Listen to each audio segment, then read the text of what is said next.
It's the final word, daily New Zealand, Australia in the middle of Hagley, a test match that's boiling up delightfully. For cbussuper.com.au, Jeff Lemon's going to sum it all up in 30 seconds. Okay, here we go. New Zealand started the day 40 runs ahead. Didn't really think they would make that much of a game of it, especially when Latham goes early-ish for 73, but Rachin Ravindra and Daryl Mitchell put on 123 together, and that was the core of it. Wickets fell quickly after that. Pat Cummins took several, coming back in the first over of a spell. The tail clubbed a few, but that got him up to 278 in front. It's a testing total. Could have been either way, and then it went one way very drastically. Australia 4 for 34 at one stage. Marsh and Head steadied the ship somewhat by the close, but they're 202 adrift. They are indeed. That so was Head probably 35 17, seconds. Marsh is 27. They put on 43 in a hurry. Yes. So 77 for 4 at stumps. Let's start at the end and go back to the start, because the main action, well, there was a lot of action through the day, 3 compelling sessions. It was one of those days where the crowd on the grass banks were barely saying a word to each other. All eyes were focused on the two players in the middle, and then there was that explosion where 4 wickets fell in the space of 15 overs rather, to start Australia's chase of 279, and it really did fire up here, and that's because, well, Matt Henry's taken 9 in the test match. He could not be bowling any better than he is. A marathon spell, and down the other end, Ben Sears, he had Labuschagne dropped with his second delivery into the attack, and with his 4th delivery, caught and bowled, held his nerve. What a great moment that was. But a lot of attention is going to be on Stephen Smith, inevitably. It's a touch, it's a look thing, it's a judgment thing. They've made a massive call.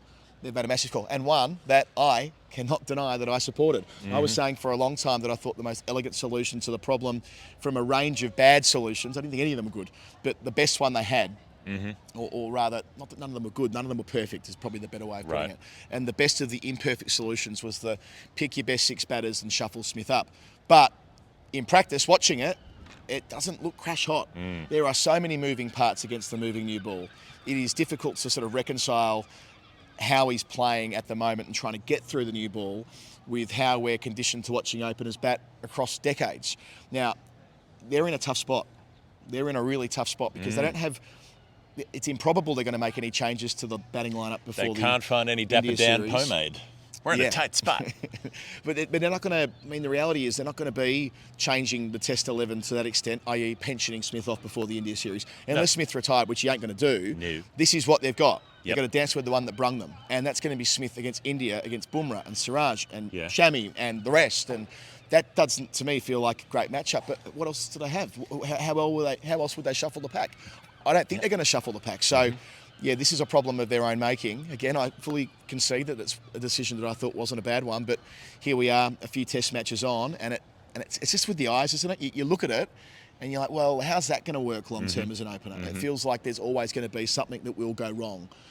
Whereas when the ball's moving less, when you're coming in at 4, or when you are at the absolute peak of your powers, as Smith was in 2019 after having the year off when he was fresher, and he was coming in at 2 for fuck all. Well, now he's coming in at 0 for 0, and he isn't the same player that he was 4 or 5 years ago. His average dropped below 57 today for the first time since 2015. An arbitrary number. Well, but it seems a remarkable thing to quibble about, but it has been a steady decline. Yeah, that's right. It's not that at 57 means anything. It's more that it reflects this decline from the early 60s, 12, 18 months ago, the 2 big hundreds in England. It is complex. The Beatles were big back then. It was the early 60s. Last thing I'll say before I go back to you, this is complex. I'm not saying it's a case of he needs to be punted or even that he necessarily has to go from this spot now they've made their mind up. It's more that this is not easy. It's grey area. It's judgment. It's why you've got selectors. It's why it's not cricket teams picked on spreadsheets, as we've said before. And this is a decision that they've put a lot of weight into. And at the moment, it does feel like one that is far from conclusively good. It's the point that I raised back when they first put him up there, which is what happens if this doesn't go so well? What happens if they get to the end of New Zealand and it's unconvincing? And yes, I think it's important to note that he has had one awesome innings at the top of the order, the one at the Gabba. Yeah, I mean, all-timer. If he Carey, you don't carry your bat very often in a chase, right? Well, if he rattles off, if he doesn't hand over the strike to Hazelwood and finds a couple more boundaries and he's 100 not out in a winning run chase at 9 down in a Test match, that's stuff a legend, right? It would have been his first 4th innings ton. He's never made a 4th innings ton. Right. He's made very few 4th innings runs. He's made 700 and something 4th innings runs. He's made nearly 5,000 first innings runs. Averaging 32 now in the 4th innings as well. We know he doesn't sleep during games, but it does drop off considerably. Oh, it tails massively. simply. So first innings 82, second innings, it's like literally a third Yeah. of his first innings average. Over a period of time, fewer innings, of course, and all the rest of it, but it's a big enough sample size. So, and it's a matter of how uncomfortable he looks. And I mean, getting out, leaving a ball coming into your LBW in the first innings, that's like opening batting 101. Of course, they're difficult decisions, and of course, they're split-second decisions, and the ball's moving, and it's quick, and it's difficult, and that's why you have to be really, really, really bloody good to do it. And that is the question: is where is Smith at in terms of, because we can't help looking at him relative to the batting god that he was for 5 or 6 years. Over that period in the middle of his career. But he's such a different player now, and even the hundreds he made in England last year, they were different kinds of hundreds. They were crabbing out 100, they were squeezing it, but they were also teams that didn't bowl that well to him in terms of the ball coming into the stumps. And it's when there's a sort of bit of extra pace as well. But the one today was smashing in line. It was going on to hit, and the reviewing as well. I think this is, I mean, it's a point I sort of raise as just to have a bit of a joke about it, that I've never seen Smith not review an LBW, but I have almost literally never seen Smith not review an LBW. I doubt it's ever happened. And that one, I mean, it might have happened when they didn't have reviews. Yeah. Sorry, Lords Almost. in 2019, which was an odd situation because he shouldn't have been batting anyway. But after he reviewed that as well. He was plumb, and then he reviewed and walked off immediately. I didn't remember. I mean, that was part of the brain scrambled thing after being hit, is that he was smashed in front, immediately reviewed, and then walked off straight away without waiting for it. So he's pretty much always reviewed. That one was plumb, and again, I don't know how your Khawaja at the other end saying, I don't think Khawaja was supporting it. I don't know. They took 14 and a half seconds to make the decision to go up. But yeah, so that burns a review in addition to getting out cheaply at the top of the order. It's not convincing, and then they run into the problem that we did foreshadow at the time, which is now they've got 9 months off. And then there's no chance to look at alternatives. And Labuschagne, the way he batted in the first innings here, he's not moving from 3. Cameron Green's just made a match-winning 100 in Wellington at 4. He's not moving from 4. Travis Head's done magician stuff at 5 over the last little while, and so moving him up to open would rob them of that strength. And Mitchell Marsh has been probably the most reliable Australian player since he came back into the team. All of that and more. Okay. Yeah. And we haven't even moved past the last 30 minutes of the day. And that's fine. We're allowed to flex a bit on a day like this. A lot going on. Do what we want. You're not my dad, unless you are my dad. Hi, Dad. Every other player who would be opening, who was jumping that far across to the offside, right? You'd be saying, "Fuck, opening really?" Yeah. But he gets more leeway because we've seen him jump across his stumps for a decade, yeah. And most of the time that works. Just want to back over this point. He is one of the greatest players to ever do this. It's no. Every player has some kind of decline towards the end. It's just that. You used it the other week, I think, in reference to something else. How'd you go bankrupt slowly at first and then all at once? And then all at once. And maybe he's going bankrupt all at once. It's hard to know. It's complicated. It's not going to be something that's easy to resolve. But in the absence of any red ball cricket, I don't know what red ball cricket he might play. Is he going to go and do a stint in England? Yep. I doubt it. Do they want him fresh for India? Probably. Is he going to get picked for the World Cup side? I can't see how. I can't see how he ends up in the World Cup squad. No. T20. I just don't see that certainly happening. Not in the 11. He's maybe in the squad. Might be a squad member. So it's going to be a fairly long time at this stage of his career. And look, maybe not playing much cricket could be good for him. Yeah. Anyway, let's move off Smith. But sure. Thought that was worth all saying off the top. Let's talk about New Zealand because bloody hell, they have turned around. I mean, from 162 all out in 46 overs, was it, on the first day? Like they're put in on day one and then they're all done by tea. 8 for 60 that collapse on day one. 8 for 60. You don't win test matches after losing 8 for 60. They were genuine chances, we said yesterday, of losing it in 2 days at one point yesterday. And now they're a genuine chance of winning it in 4. They should win it in 4. It'll be over by tea tomorrow either way. They should be favourites substantially rather than... I mean, Australia have Head, Marsh, Carey and the tail to try to get 202 more runs. That shouldn't happen. New Zealand should be able to stop that happening. If it does happen, it would be an all-time comeback win, and if it doesn't happen, we get a historic result here in the same way that there was one in this city 50 years ago in 1974. I'm a little bit worried about the bowling for New Zealand if it gets tight. Yeah. So that's my one fear for them. Sure. That It's all Henry. Yeah, Henry's so bankable, Sears so much energy, Steve Harmison 2.0 with the way that he gets his arms up before he lets the ball go and so on. Don't get angry at me for comparing him to Harmison. I know Harmison was a fabulous bowler. Just the way he looks when he approaches the crease, that is all. At this stage, he might go on to be a great bowler. Who knows? It's his first test match. Southee isn't likely to be threatening because he's just tapered off as well. His pace isn't enough to...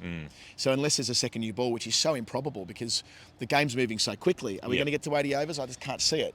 So Southie's comparative advantage is compromised. But Then Phillips is there one mistake. One mistake is pretty much decides the test. One mistake between Head and Marsh, one thing that goes wrong, one shot that goes awry, and the way those two play shots, that's every chance of happening. That's the more likely result. And that's why I'm glad they bowled Phillips tonight, even just for a couple of overs as a bit of a signal to him. We think you're part of the solution here. We think you will take some of the 6 wickets remaining rather than kind of chucking the ball to him when Head's 40 and Marsh is 50 tomorrow and trying to, then at least he's in the game now. So, yeah, Phillips, definitely Henry, possibly Shears, but you wouldn't want to be squeaky bum with that bowling bowling lineup. You wouldn't want to need to get sort of 4 wickets with 50-odd runs still to play with. I'd back Australia at that point, especially when you consider personalities like Cummins and experience like Stark, who's batting really well at the moment. Lyon, who I've rarely seen bat better than this. So Australia's tail is, after Carey, who's batting poorly at the moment, good opportunity for him, by the way, is going better than, well, certainly a lot more effective than New Zealand's tail, notwithstanding the runs they made, slapping either side of tee today. Yep. So, look, it's basically Australia let New Zealand out of the bag a couple of times. One, by not making enough when Australia batted in their first innings. And then 2, today, this morning, starting 40 ahead. Latham looked pretty nice for a few overs, compact, picked off a 4 and a 3 and ticked it around a bit. But then Cummins comes on after he's bowled Stark and Hazelwood. His first ball, it decks in, it takes the inside edge. Latham didn't know he'd hit it. I don't think anyone except Smith knew that there'd been contact. He pushed it, they went upstairs for it, there was an edge on it. Latham's gone. I'm kind of surprised. I looked at my notes here. Latham only made 8 runs today, but it felt like it was an important 8. Like Did he make that many? I thought he... Oh, sorry, I'm looking at from when he was dropped. No, so he advanced from 65 to 73, but they just looked like for the first 20 minutes or half an hour, which felt, because of the nature of restarting and getting going again, and it felt like they could be vulnerable. Careful. Yeah, and they just kind of looked okay. And Ravindra, it was always half a chance to nick him one, but he didn't. And he got away with most of his flashes outside the off stump. Some of them went over the cordon, but he was riding his luck to an extent, although he did leave a lot better than he did in the first innings, and he's got that great eye, he's got that drive down the ground, he's got all the shots when he gets any width at all. So those two together worked really nicely. So Latham, he added 14 after he got dropped, so it wasn't a hugely expensive drop from the previous evening. Ravindra's innings was interesting. Basically, he was loose as when he attacked the ball. Like, there was 3 or 4 times he got on the front foot and tried to cut and missed it completely, and then eventually he nailed one, got it out in the middle, fine. He smacked Lyon over long on at one point, which was a middled shot. He had a bunch of streaky shots as well, but when he was defending and being careful, he looked really solid. So it was like a good innings with bits of a shit innings mixed into it, like when you get the ice cream with like the chocolate chunks or whatever, and there aren't enough. They're like, oh, this is a triple popcorn crunch honeycomb, and then there's like 3 bits of the stuff, and it's all the rest of it's just, so it was mostly just good vanilla, but there were a few bits of the undesirable crunch mixed in. And with Mitchell, who, dug in as he does, tried to counter-attack at different times. He kind of one-day innings it. He sort of came out and he was like, all right, well, I'm going to defend a bit, but I'm going to go for it when I go for it. I'm going to plonk one over long on for 6. I'm going to play the reverse. I'm going to bash through the line at times of the faster bowlers. He looked like he was like, this is a one-day international situation. The new ball's gone. The sun's out. The pitch isn't doing too much. I'm just going to try to score quickly. And those two guys batted together a lot in one-day cricket during the World Cup in the middle order there for New Zealand. And, 58 from 98. I know he's eventually the first wicket to fall in that flurry to the second new ball, which felt inevitable. So they did bat in a higher gear. After edging Hazelwood for 4 twice in 2 balls. And Hazelwood was quite cross about that whole thing. Then he plays the defensive shot to the one back of a length rearing, and it takes the edge into the cordon. So they put on 123 by that point. They've pushed New Zealand to 278. They're well in the lead. Their lead's nearing probably 180, 190 or something like that by that stage. Ravindra out to Cummins' first ball back because, of course, he is one of twice in the innings, or maybe 3 times in the innings, where Cummins got a wicket right away and then Blundell played a shocking shot to green. Well, so the thing that Cummins did is he got the 3 set players after making 50s. He got Williamson yesterday, and he gets Latham this morning, and he gets Ravindra on 81. So super review that one for Latham, by the way. Only he heard that. But it was remarkably. Like, to dismiss the set players, you have to be bowling better by definition, right? And he was able to stop them from turning 50s into 100s and putting this match completely beyond reach, which it should have been, really. It should have been. But then Blundell comes in and he gets an absolute trash ball from Cameron Green, short, wide, horrible, cuts it way too early on it, cuts it near cover. Labuschagne takes a really good diving catch. And so then great, bloody hell, this one grates.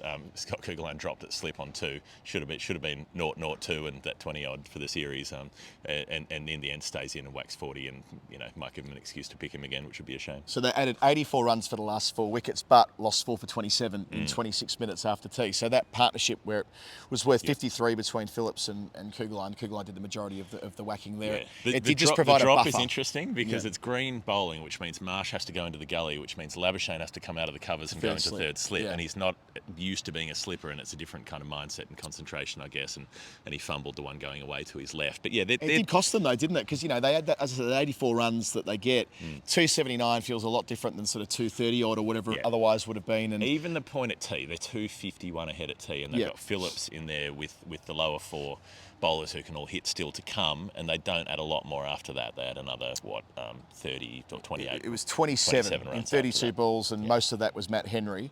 And Nathan Lyon, who only bowled 14 overs to that point, 14 overs out of 103. I'm not sure Henry what... 4x4. He got in the old the Pajero and he started driving up and down some hills. Yeah, I'm not sure why Lyon didn't bowl as often as he otherwise might. I have no idea if there's a niggle in there or something, because usually you expect second innings Lyon's going to bowl bulk spells, bulk overs, but didn't quite a few spells for a long time, and it didn't quite play out that way. He only bowled 1 maiden, I think, out of his first. No, indeed, but 1 maiden in his whole spell, but 3 wickets quickly. So 279 instead of the one that gets Phillips turns, and that gets through Phillips to bowl him. Because most of Lyon's stuff wasn't turning, but he did get 1 to go, which suggests that Phillips might get 1 to go as well. Yeah, so Phillips for 16, Henry for 16, Southey gloves Cummins for a duck.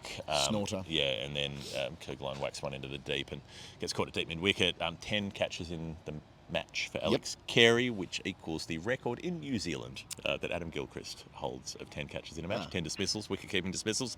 The all-time is 11 in a test, so he was right up there with the highest in a test, which will be a balm for him given the batting conversation we were having, and there's going to be some pressure on Carey tomorrow. He's going to have to bat at some point. Too right. It might be in Carey's interest that they shelled that catch at third, and thus they're chasing a few more, because he will be needed tomorrow and making runs in the 4th. I know people get grumpy when we talk about Carey because they're like, well, his main job is wicket keeping. It's just the reality of modern cricket. The job's changed. Yeah.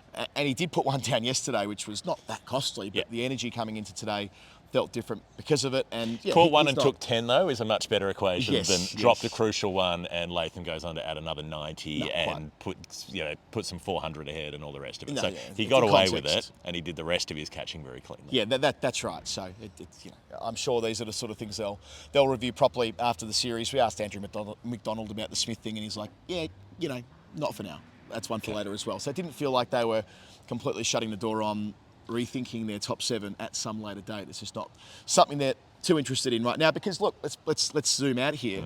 It's very rare you get to what the last overnight, because there'll be no day 5 here, with both sides pretty decent chance of winning.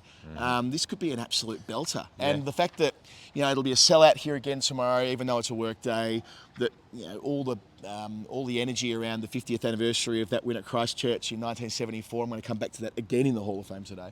There's something special going on here, and if New Zealand can pull this off, it'll mean Australia have once again gone 1-1 from a position of 1-0 up. Happened in Sri Lanka, happened against the West Indies, and with World Test Championship points weighted more towards 2 Test series with percentage, as we know, that actually means quite a lot. They don't get up tomorrow. They may need to beat India like 4-1 next home summer.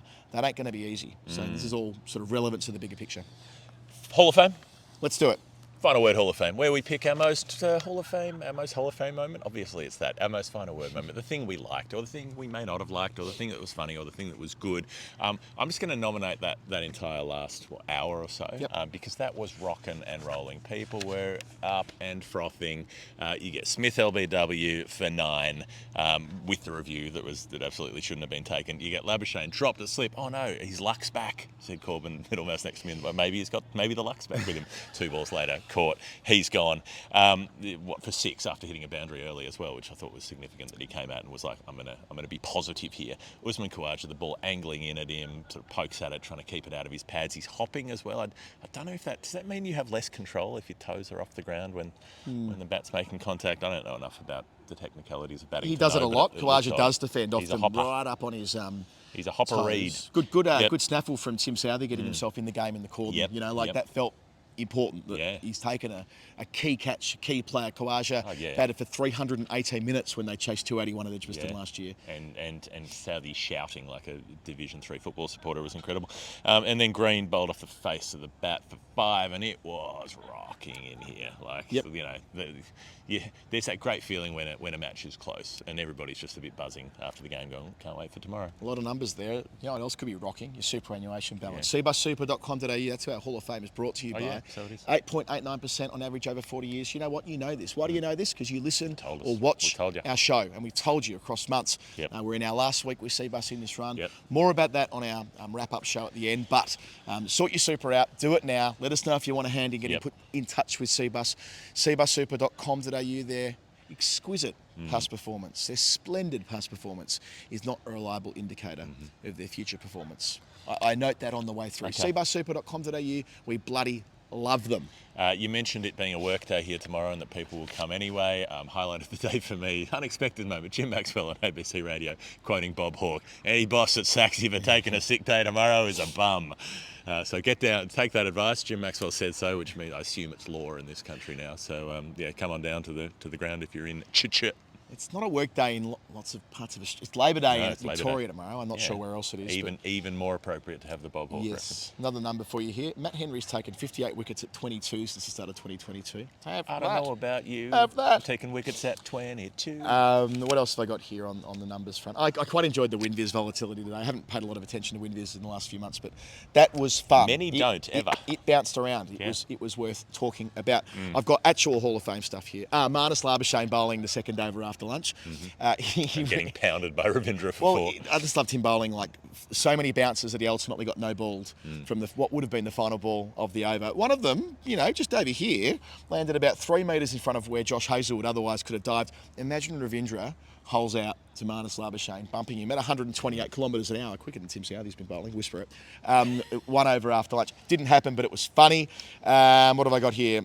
Still wouldn't fancy facing it. If Tim Southey rocks up and goes, go on, get in the nets then. I'm good. I've got some stuff I don't really want to back over from the other day, so I'll leave it there. Oh, one more thing. Short fly slip, Andrew on Twitter. Because this game, as I've said a couple of times now, is the exact same playing dates as 1974 on that win. He's live tweeting the test match as in real time.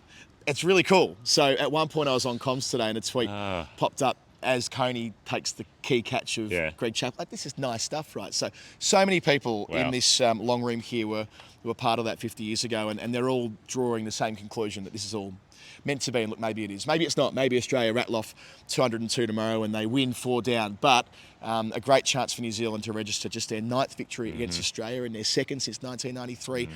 Or maybe it's the tie, as I like to always say in situations like this. If it happens, you heard it here first. Yeah, the tie. The tie is not off the table. All right, that's it. That's day 3 of the New Zealand Australia Daily. If you like what we're doing, patreon.com/thefinalword is where you get involved with our nice community online and help us make the show. Many of whom were out last night having a beer with us in Christchurch, which was great. Thanks to CBUS Super. Thanks to you for being here. Thanks to you, Adam. It would be weird if I tried to do the show without you. We'd I wonder how it would go, talking down the barrel for a quarter We've done a couple. We have done a couple of solo ones like real early on when we just had to because there was no other option. But it's not good. It's not good. We have a deep bank of hosts these days, which is why you had an episode from Durham Shala, and you'll get another one today after Ben Stokes speaks to the England media, and Brenda McCullum you'll hear from Cam Ponsonby and Vitushana Hantaraja on the other side of the world. Very good. Keep an ear on the feeds. We will see you on day 4. Bye. No.